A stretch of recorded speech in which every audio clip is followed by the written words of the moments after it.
Everything, and I mean absolutely everything, in the National Football League exists on a knife's edge. Think about it. A single awkward cut on a damp grass field. A single blockbuster trade executed in the dead of night. A single microscopic tear of a ligament, and the entire trajectory of a franchise is violently, permanently altered. There are no guarantees in this league.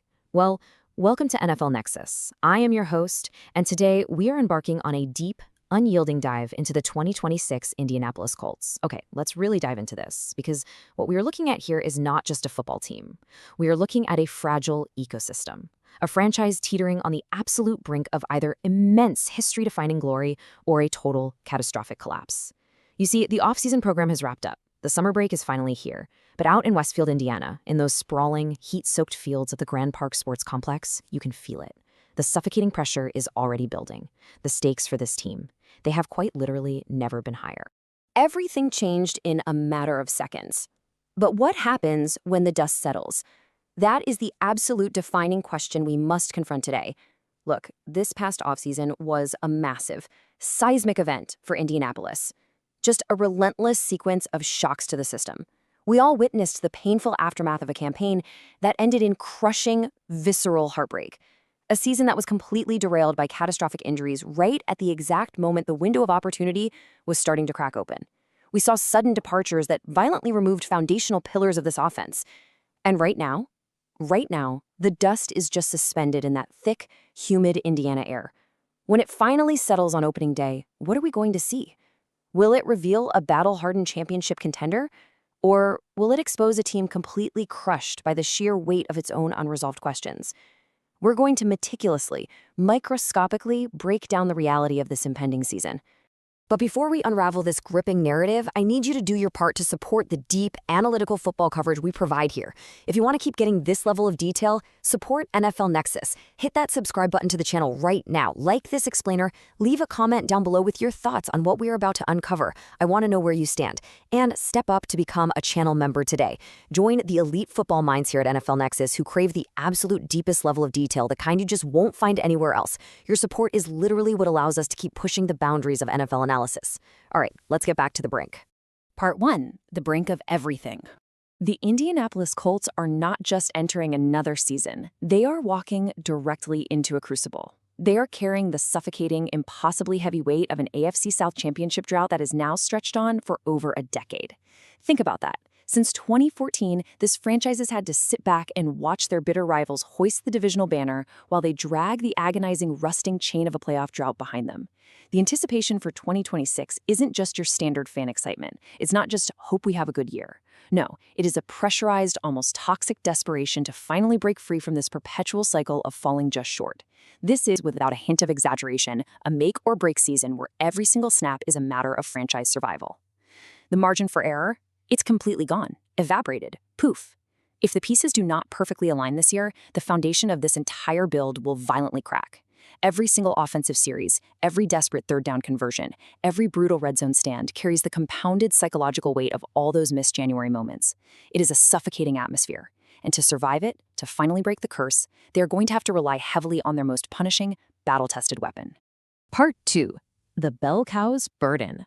In today's era of the NFL, the running back by committee is king, right? Teams desperately try to share the physical load to preserve careers, to keep guys fresh for the playoffs. But the Indianapolis Colts, they operate completely differently. They channel their entire offensive identity, their absolute lifeblood, through one single man, number 28, Jonathan Taylor. He is the walking, breathing definition of a bell cow. But being the centerpiece of an NFL offense requires an immense, almost unfathomable physical toll on the human body. 300. In 2025, Jonathan Taylor led the entire National Football League in both carries and touchdowns, surpassing the 300 carry mark for the third time in his incredibly grueling career. I really want you to truly, deeply visualize what 300 carries actually means in this league. It is 300 car crashes. It is 300 isolated instances of a human body violently colliding with 250-pound middle linebackers who are literally hunting for bone, and 300-pound defensive linemen who are built like brick walls. The sheer, unadulterated brutality of that contact is staggering.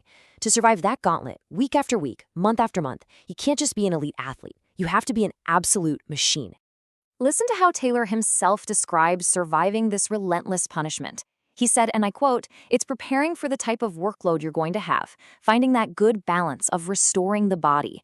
Notice the extreme precision of his words there, restoring the body. Actually, scratch that. It's more like rebuilding the body from scratch every single Monday. This isn't just doing some light stretching after practice. We are talking about a microscopic, meticulous obsession with cellular recovery. It means plunging into freezing ice baths the exact second the clock hits zero. It means sleeping in pressurized hyperbaric chambers just to force oxygen into battered muscle tissue. It means deep, agonizingly painful soft tissue massages to break up the inevitable scar tissue forming in his legs. It starts immediately after the game, and it bleeds into every single lonely day of the offseason. And here is the true overarching tension of 2026.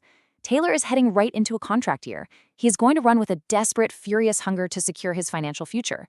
Furthermore, the Colts absolutely must lean heavily on him early in the season to protect their recovering quarterback. But man, the hits add up over time. If they don't manage his workload with surgical precision, the bell cow will break long before December even arrives. Part 3, the 11-11 target void. But here's the reality check. Jonathan Taylor cannot shoulder this entire franchise completely alone. The passing game has to evolve, which leads us directly into our next massive dilemma. The Colts largely ran it back with their starting offense from last year, but with one glaring, massive, franchise-altering exception.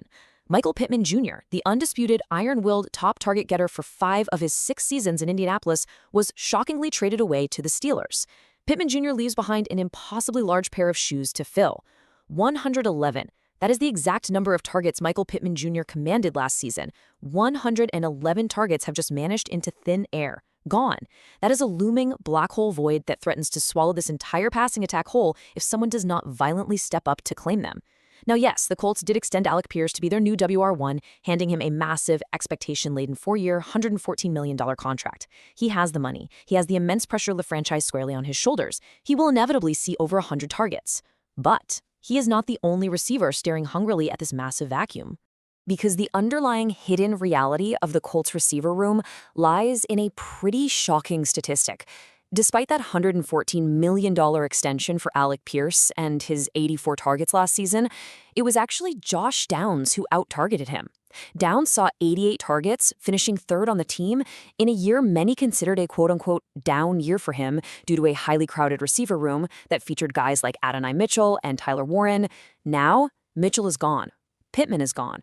Downs has been a steady, reliable hand, recording 803 receiving yards and 5 touchdowns in his career so far, yet he somehow still flies completely under the radar of the general public. While opposing defenses are up late scheming to stop the newly paid WR1 and Pierce, Downs is quietly positioning himself as the ultimate safety valve. Let's really look at the mindset of a sleeper ready to break out. Downs acknowledged the sheer struggles of last year, saying, "My target share went down a little bit, but at the end of the day, you just gotta do what you can with what you get." He's noting the new pieces moving around the chessboard, the sudden departure of Mitchell and Pittman, and the raw, untapped opportunities sitting right in front of him. This is a 4th-year veteran entering a contract year. Just think about the psychology of an NFL player in a contract year for a second. Every single route he runs, every catch he secures, every extra yard he fights for after contact, it is deeply, inextricably tied to his financial future and his family's legacy. He is starving for the football. He is absolutely poised to shatter the 100-target threshold this season. If the Colts offense is going to survive the staggering loss of Pittman, Josh Downs must transform from a silent contributor into a lethal, high-volume weapon. He must become the relentless chain mover this franchise desperately needs. Part 4, the backup battleground. But hey, remember our conversation about Jonathan Taylor's survival?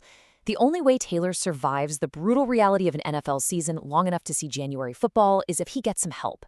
Amir Abdullah is gone. Tyler Goodson is gone. The RB2 role is completely vacant, and the war to claim it is secretly one of the most vital, high-stakes subplots of this entire 2026 season. It is a literal gladiatorial clash between 2 very different young runners. On one side of the ring, we have DJ Giddens, the 2025 fifth-round pick. Giddens was a healthy scratch from multiple contests as a rookie, forced to agonizingly watch from the sidelines. But in year 2 minicamp, he has flashed incredible defense-breaking breakaway speed, especially on those sharp angle routes out of the backfield in 11-on-11 periods. On the other side, you've got Seth McGowan, a 2026 7th-round draft pick with a highly tumultuous, deeply complicated college career that forced him to scratch and claw his way into the league. McGowan is fighting for his professional life out there. He brings a bigger, heavier, brutal physical grit to the backfield. He runs with decisive, bone-rattling cuts between the tackles and absolutely welcomes contact. It is pure blinding speed versus unapologetic violence. Head coach Shane Steichen is watching this battle under a microscopic lens. He evaluated Giddens' growth, stating, "You can still see a little bit of the vision in the cuts and stuff, but the physicality, when the pads come on, is going to be a big deal." You see, Steichen knows the dark, unspoken truth of the NFL. It is incredibly easy to look explosive in shorts and a t-shirt during the breezy days of spring. I mean, anyone can run fast when you know you weren't going to get hit. But football is a game of pads. It is a game of high-speed collisions, of sudden, blunt force trauma. When the heavy pads come on in the sweltering heat of late July, the illusion fades away completely. The real evaluations begin. Who will impose their physical will when a defender is actively trying to take their head off? But here's the catch. The decision won't just be made by running the football. The ultimate tiebreaker in this intense depth chart war will be something entirely different.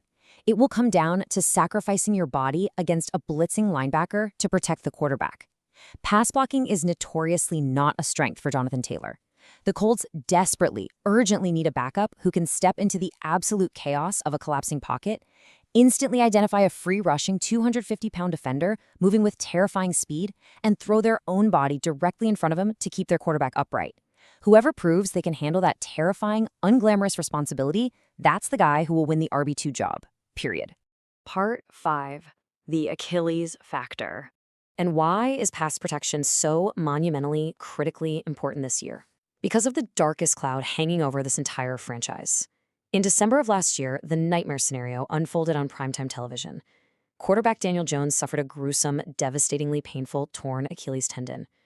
He is back for his second season with the organization, but he's currently fighting a deeply physical and exhausting psychological battle to return to form. The success of Josh Downs, the survival of Jonathan Taylor, it all hinges entirely on this one healed tendon. The extreme anatomical reality of playing quarterback in the NFL is entirely unforgiving. Listen to Jones break down his own intricate biomechanics. There's an ankle dorsiflexion component to loading into that front foot, but I felt strong throwing for a while now. He calls his injured leg his push leg. You guys, this isn't just about walking or jogging or scrambling out of bounds.